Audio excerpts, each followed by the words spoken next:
My name is Laura Evans. I'm 33 years old, and for 5 years I gave everything I had to Stonebridge and Company, a mid-sized marketing firm in Seattle. Late nights, early mornings, weekend calls. And every single year when I brought up a raise, my boss, Megan Turner, smiled that thin corporate smile and said, "Let's revisit this next quarter." Next quarter became next year. Next year became never. But I swallowed it. I believed in loyalty. I believed hard work paid off. I believed in the promises Megan made in glossy staff meetings about growth opportunities and long-term success. I believed right up until the morning I stopped believing. It was a rainy Thursday in March. Typical Seattle weather. I was sitting across from Megan in her office, a glass-walled cube with a skyline view she never stopped reminding us she'd earned. She flipped through some client reports, not even pretending to read them. "Laura, we value your contributions," she said, eyes still on the papers. "But the company's priorities have shifted. Right now, salary adjustments aren't on the table." The same empty words, the same dead smile, the same voice that turned hard when you pushed back. I just wrapped a campaign that brought in $2.4 million in new business. My client feedback scores were the highest in the department. I'd trained 3 junior associates, the same ones Megan kept promoting over me. And still, I was making the exact salary I'd started with at 28. I took a breath. "Could we set a specific timeline to revisit this?" Her eyes finally met mine. Cold, calculated. "Laura, you need to think bigger. We're all making sacrifices. That's how teams win." I nodded, smiled, left her office with my heart pounding in my ears, past the reception desk where Tina was fielding back-to-back calls, past the open floor where junior staffers were glued to their monitors, past my desk, a corner cubicle with 5 years of files stacked high, and a coffee mug that said, "World's okayest employee." I sat in my car for 15 minutes before I started the engine. That night, for the first time in 5 years, I opened my laptop and pulled up job listings. Not to apply. Not yet. Just to see. I scrolled through postings at firms I'd once dreamed about. Companies that offered real development, competitive pay, and didn't treat loyalty like a trap. Market strategist, $110,000. Senior account manager, $125,000 plus bonus. Director of Client Partnerships, $140,000 with benefits. I bookmarked a few, closed the laptop, told myself it was curiosity, but something had shifted. 3 days later, Megan dropped a file on my desk without a word. The Glenmore Tech account renewal, a $3 million deal, on top of everything else I was managing. With a sticky note, "Make sure they understand our value." Our value.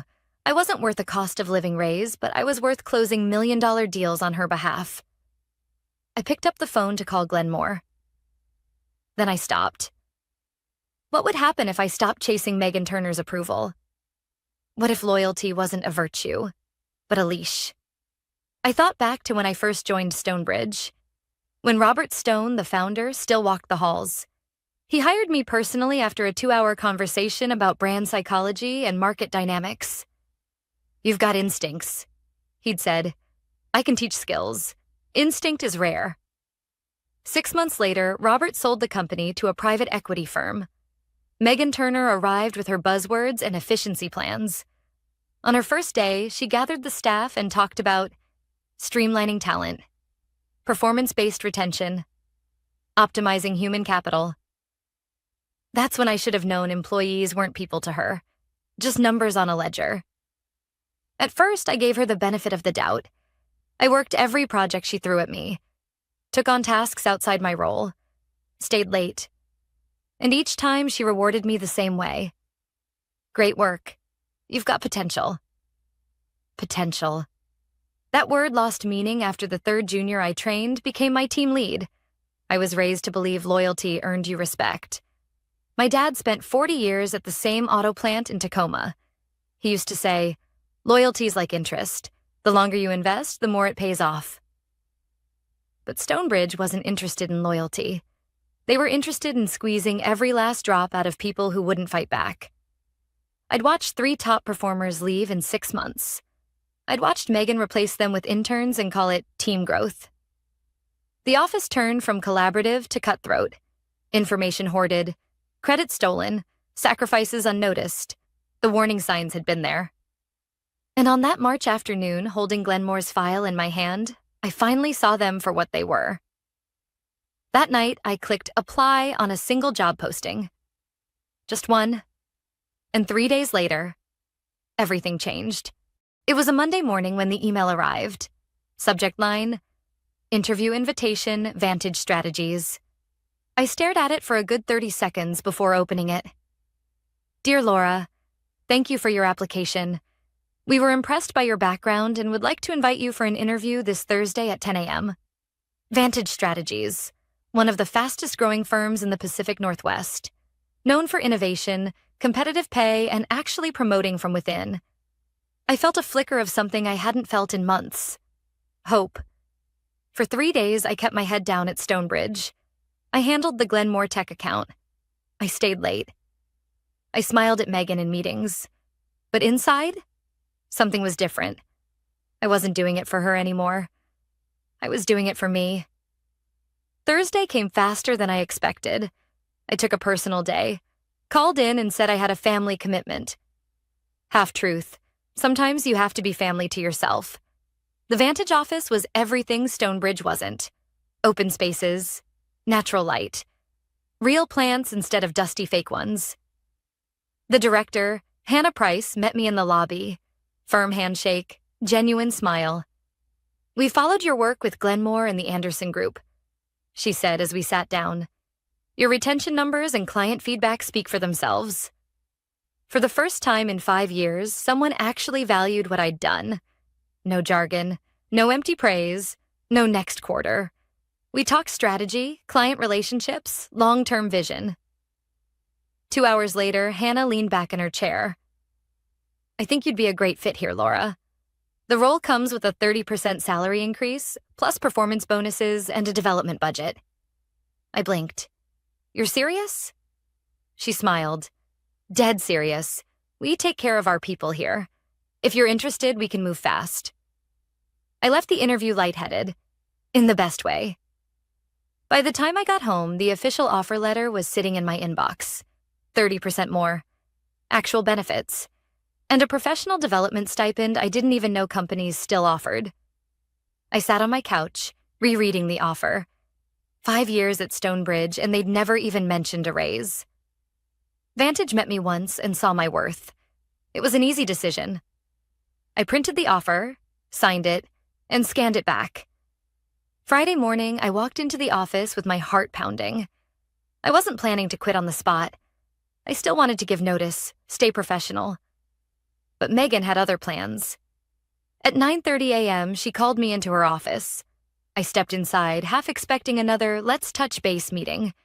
But her expression was different, cold, sharp. Close the door, she said. I did. She slid her phone across the desk, an email open on the screen, my LinkedIn profile. A recruiter from Vantage had commented on my post. A harmless, great catching up, something I hadn't even noticed. Megan's eyes locked on mine. Care to explain this? I stayed calm. I applied for a position at Vantage, on my own time, with my own resources. Her lips curled into something between a smirk and a sneer. So it's true. You've been job hunting behind my back. Behind her back? I wasn't sure when I'd signed a loyalty oath. Megan, She cut me off. I don't tolerate disloyalty, Laura. You've made your choice. She opened a drawer and pulled out a form. Your badge access is deactivated as of now. Pack your things. I blinked. You're firing me? For applying elsewhere? I'm terminating your employment for breach of trust. Disloyal employees deserve nothing. The words hit harder than I expected. Not because I was scared, but because I finally saw her for who she was. I stood, smoothed my blazer, and gave her the calmest smile I've ever given anyone. Then I wish you the best of luck, Megan. Her eyes narrowed. I turned, walked out of her office, and out of her control. No argument, no scene. Sometimes the loudest statement is walking away. Monday morning arrived gray and cold, typical for a Seattle spring. I woke up feeling strange, not anxious, not bitter, lighter. After 5 years of pushing through endless meetings, ignored requests, and corporate nonsense, I was officially done with Stonebridge and Company. I started my first day at Vantage Strategies, and the difference hit me the second I walked through the door. No forced smiles, no fake pep talks, just real people, doing real work in an office that didn't feel like a prison cell with free coffee. Hannah Price greeted me personally. "We're glad you're here, Laura." And for the first time in years, I believe someone meant those words. My onboarding wasn't a generic slideshow. It was a one-on-one conversation about goals, expectations, and what success would actually look like. And when we reviewed my client list, Hannah leaned in. "One more thing. We've heard Glenmore Tech is shopping around for new firms." I raised an eyebrow. "Glenmore? They've been with Stonebridge for years." Hannah smiled. "Not anymore. Apparently, their new account manager isn't meeting expectations." A strange mix of curiosity and quiet satisfaction stirred in me. Megan had reassigned my accounts the moment she fired me. Probably dumped them on some junior she could control. I wondered how that was going for her. Later that afternoon, I got a message from an unfamiliar number. "Laura, this is Nathan Kim from Glenmore Tech. Are you available to discuss a possible consulting partnership?" I stared at the text for a long moment before replying. "Absolutely. Let me know when works for you." I didn't need to ask what had happened. I already knew. By Wednesday, we'd scheduled a meeting. Glenmore's CEO, Nathan Kim, didn't waste time on small talk. We sat across from each other in a sleek downtown conference room, his assistant quietly closing the door behind us. "I'll be direct," Nathan said. "Since your departure, the service level at Stonebridge dropped fast. Deadlines missed, communication delays, it's been frustrating." I kept my expression neutral. "I'm sorry to hear that." He leaned forward. "I'm also aware of how much you handled personally, and how much we valued that." His meaning was clear. "We're open to moving our business, if you're interested in leading the account." I kept my voice even. "I'd be more than happy to discuss a partnership through Vantage." Nathan smiled. "That's what I was hoping to hear." By Friday, the deal was signed. Glenmore Tech, a $3 million account, officially moved to Vantage Strategies. And that's when things started to unravel.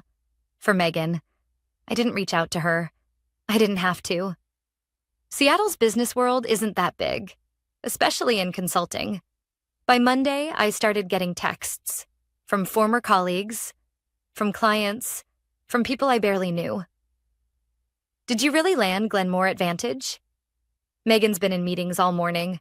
Word is she's losing it. HR's scrambling. 2 more clients are looking to switch. I almost felt sorry for her. Almost.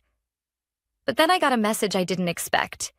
It was from Tina, Stonebridge's receptionist, one of the kindest people I'd worked with. "Megan just sent a company-wide email, blaming you for client losses. She said you breached confidentiality. She's trying to make you look bad." I stared at the message, my chest tightening. So Megan hadn't just fired me. She was trying to burn my name on the way out.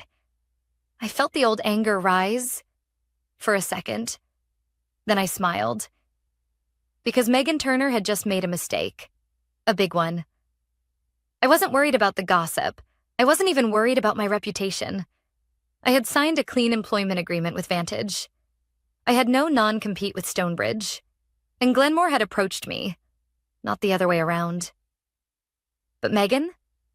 She'd just put false accusations in writing, company-wide. That wasn't just petty. That was grounds for legal action. And I knew exactly how to handle people like Megan Turner. Because some people think loyalty means silence. Some people think power means control. And some people learn the hard way what happens when you cross the line. I took a deep breath. Then I forwarded Tina's message to Hannah Price with a short note. Thought you should see this. Hannah replied 5 minutes later. Let's talk Monday morning. And Laura, you did the right thing. Megan thought she'd buried me. She had no idea. I was just getting started. Monday morning, I walked into Vantage Strategies with a calm I hadn't felt in years. Hannah Price waved me into her office before I even sat down at my desk. She closed the door behind us. I read the email Tina forwarded. I also spoke with legal. I nodded, sitting across from her. Hannah's expression was cool, professional, but her eyes flashed with something sharper. Megan Turner crossed a line. Defamation, written accusations, targeting a former employee in front of active clients. That's not just bad form. That's actionable. I leaned forward slightly. I didn't want to start a war. Hannah smiled. You didn't. She did. We'll handle it. That afternoon, Vantage's legal counsel sent a formal letter to Stonebridge and Company. A cease and desist, professional, director, unmistakable. Stonebridge was warned to retract the defamatory statements Megan had made, or face legal action for slander and tortious interference. It wasn't personal, it was business. But Megan? She'd made it very personal. The fallout began within 48 hours. I didn't have to reach out to anyone. Clients started reaching out to me. Laura, is it true you're with Vantage now? We'd love to work with you. We're rethinking our contract with Stonebridge. Maybe you could introduce us to your new firm? Turns out, when you treat employees like disposable parts, clients notice. And when those employees leave, so does the business. By Friday, Hannah pulled me aside again. 3 new clients signed this week, all from your former roster. She tapped a folder on her desk. And Glenmore Tech just increased their contract by 20%. They're adding a digital strategy project. I blinked. What? Hannah smiled. They said working with you restored their confidence. Seems Megan underestimated your value. We don't. That should have been enough. A clean break, a fresh start, a quiet victory. But Megan wasn't done, because bullies never are. The following Monday, Tina sent me another message. HR meeting this morning. Megan's under investigation. Apparently, she told upper management you poached clients. Now, Glenmore's CEO sent a letter to Stonebridge, clearing your name. It's bad. Like, really bad. I read the message twice. A cold weight settled in my chest. I hadn't asked Glenmore for anything, but they'd gone out of their way to defend me. That spoke louder than anything I could have done myself. The story spread fast in the consulting world. Stonebridge's leadership launched an internal review. Megan's decisions and behavior were suddenly under a magnifying glass. And once people started looking, they didn't like what they saw. Megan had burned through half the senior staff in under 2 years. Client retention was at an all-time low. Employee turnover was spiking. Her leadership style, the one she thought made her untouchable, had become a liability. I got a call from Robert Stone himself. The founder of Stonebridge, long retired.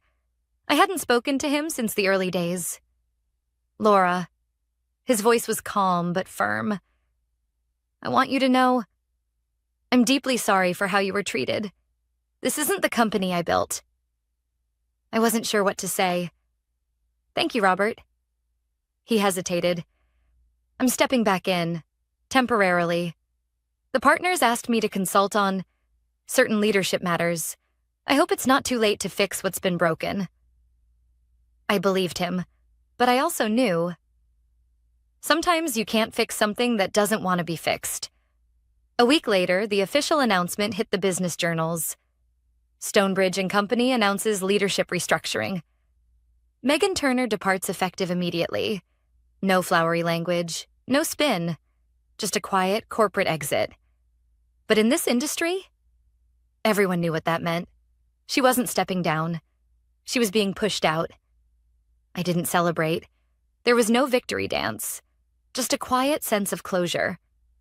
Megan Turner had fired me, humiliated me, and tried to destroy my reputation. And now? She'd lost everything she thought made her powerful. Because here's the truth. Loyalty works both ways.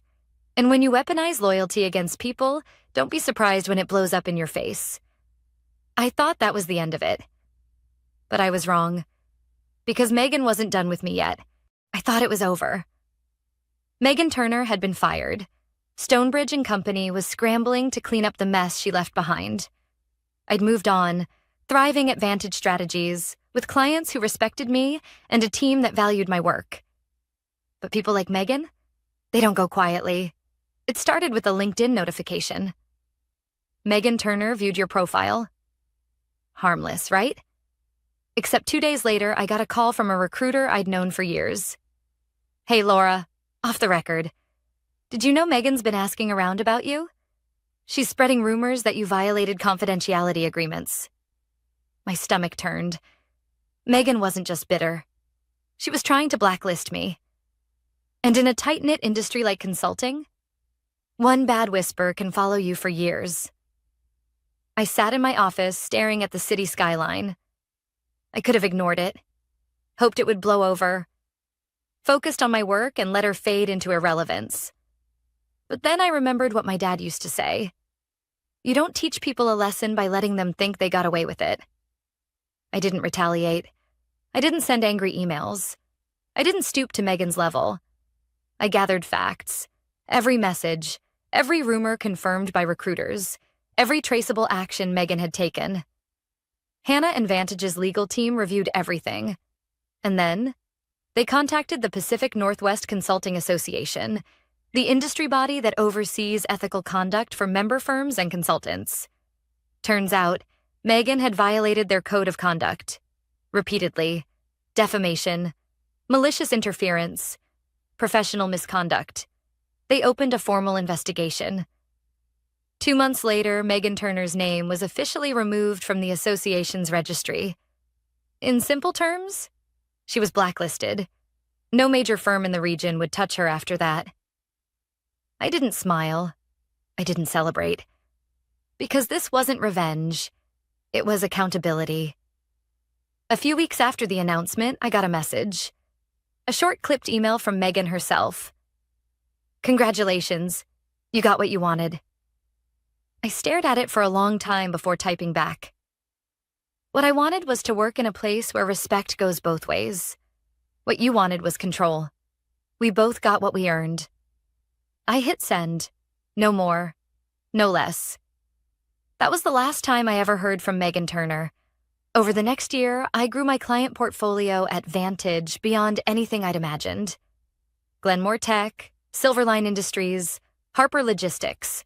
Accounts that trusted me, not because I chased approval, but because I earned respect. Hannah promoted me to Director of Client Partnerships before my first anniversary. 35% salary increase, equity participation, flexible schedule, all the things I'd begged for at Stonebridge. Given freely by people who saw value where Megan saw a pawn.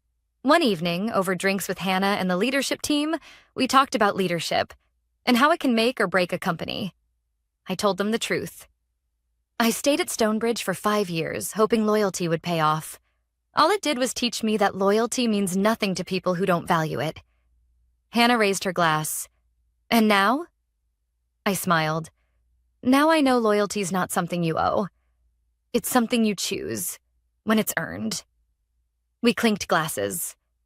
I never thought I'd be grateful for Megan Turner, but in a way, I was.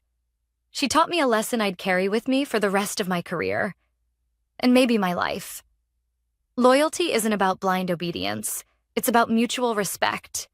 And the moment respect ends, loyalty becomes a cage. I built a career I was proud of, not because I stayed silent, but because I walked away when silence meant losing myself. Some stories don't end with revenge. They end with freedom. And that is the most satisfying ending of all.